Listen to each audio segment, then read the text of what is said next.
With the first overall pick at the 2022 NHL Entry Draft, the Edmonton Oilers are proud to select from the Kingston Frontenacs of the OHL, Shane Wright.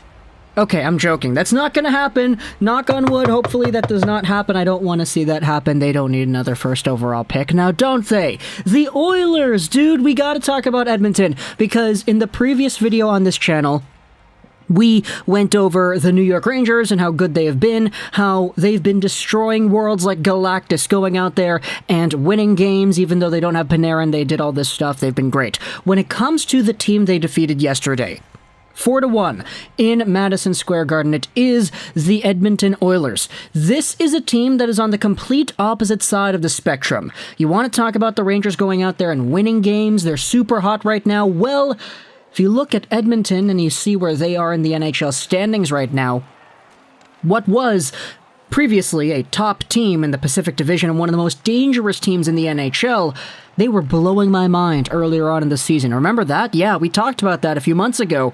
They're 2-6-2 in their last 10. They've lost 4 in a row. Now they're barely hanging on to, what is that, the final wildcard spot? Yeah, it's the final wildcard spot. They're actually tied with Colorado right now, but they have a lot more games played. So they're hanging on to that wildcard spot. The LA Kings are 1 point behind them. The Sharks, the Canucks, and the Winnipeg Jets are 3 points behind them for that final wildcard. And when it comes to the way this Oilers team has been playing, we've already highlighted the ups and the downs. We made the video when it was all up saying, yeah, you know, McDavid, Draisaitl, they're legendary, they're getting points, 2 points a game, all this crazy stuff, Lemieux, 90s, whatever. And then we started to talk about the downfall. We made the video a few weeks ago. Was it a few weeks ago? A few days ago? Maybe it was last week, I forgot. Talking about how the Oilers are kind of in trouble, how this team absolutely cannot string together any 5v5 offense. The Buffalo Sabres are a better 5v5 team than Edmonton is. The Oilers, when they're not on the power play, they just cannot get anything set up. They just try to get rush goals the entire time, try to spring McDavid for breakaways and 2-on-1s. That's how they get the majority of their offense, especially when you don't count power play time. So this Oilers team has developed such a strange way of playing, where you have games like we saw yesterday, where Connor McDavid and Leon Draisaitl both go pointless. It's the 4th game this year out of 33 games they have played this year where neither of these two guys are going out there with production. And as we highlighted in the previous video, they got shut down by Georgiev. You saw yourselves that Ryan Reeves clip where he beats out McDavid into the corner. That just kind of epitomizes how everything has gone for the Oilers in this little stretch over here. Ryan Reeves, man, I get it again. McDavid was tired, Reeves was not, but still, the hilarity in that moment kind of goes out there and says the entire thing. Not to mention the fact that you had yourselves Dave Tippett after the game pretty much blaming the loss on Mikko Koskinen when discussing the first 5 minutes of the game, which led to Alexis Lafreniere scoring a goal. It was a very bad turnover by Koskinen himself, and it results in the goal against early on in the game. It's a brutal mistake. What are you going to do? Call it what it is. We're playing well. It's a brutal mistake. I thought we did a lot of things well tonight. Our goaltender wasn't very good, and we didn't find enough pucks at the net to get us back in the game.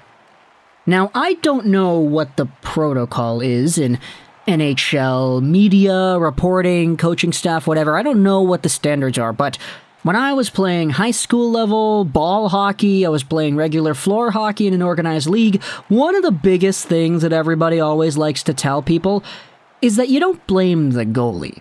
Like, yes, the goalie might go out there and make 1 or 2 mistakes that results in a goal against, but just in general, I kind of grew up learning that blaming the goaltender for a loss is not really the best thing to do.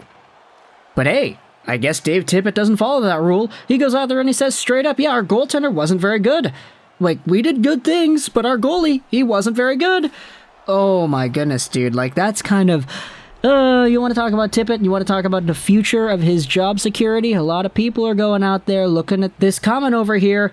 And I'm not going to go out there and say that Mikko Koskinen is absolutely, like, exempt from any criticism. That's not the point that I'm making here. It's definitely fair to say that Koskinen probably could have had another 1 or 2 that he let in.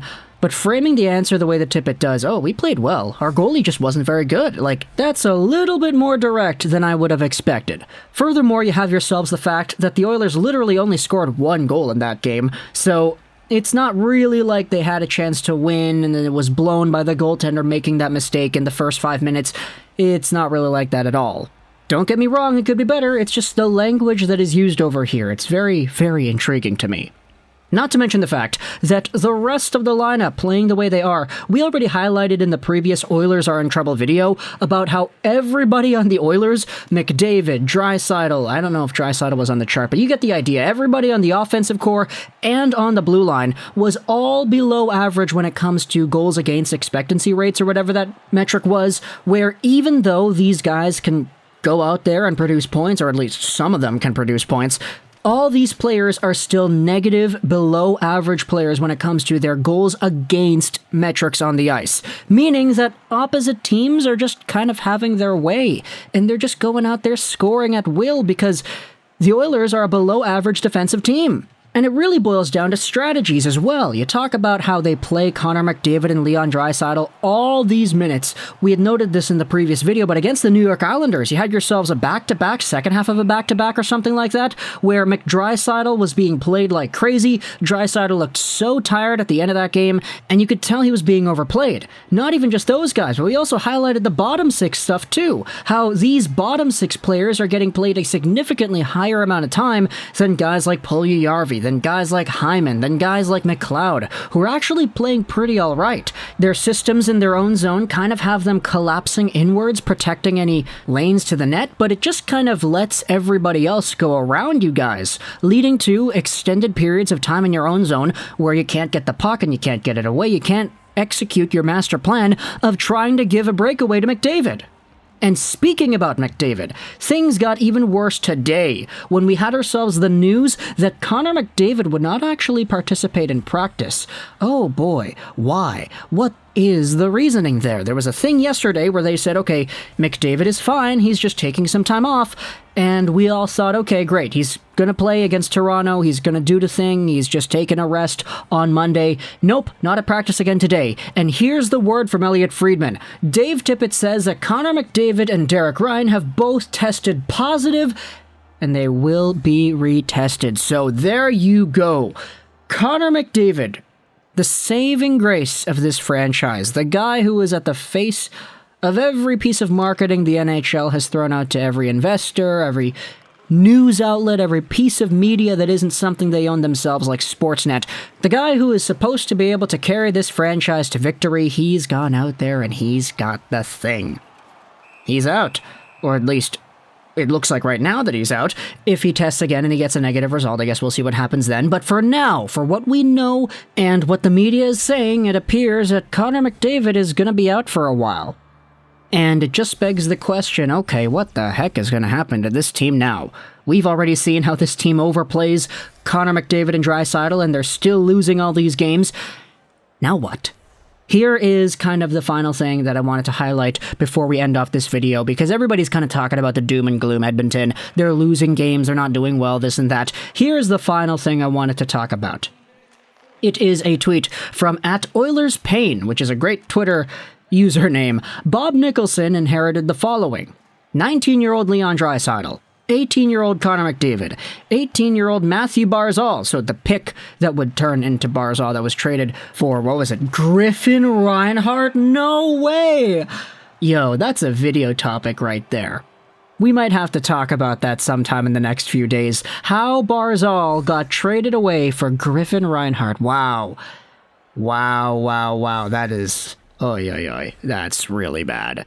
Let's go back onto the tweet, and it says this: Eberle, 25 years old, Nugent Hopkins, 22 years old, Nurse at 20 years old.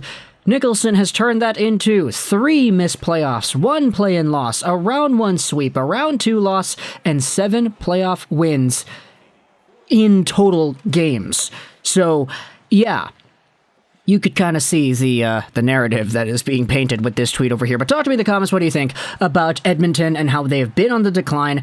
We're no longer in the territory of McDavid and Draisaitl scoring 2 points a game anymore, where their power play is at 35%. We're really starting to see everything come back down to earth, and the Oilers start to show their...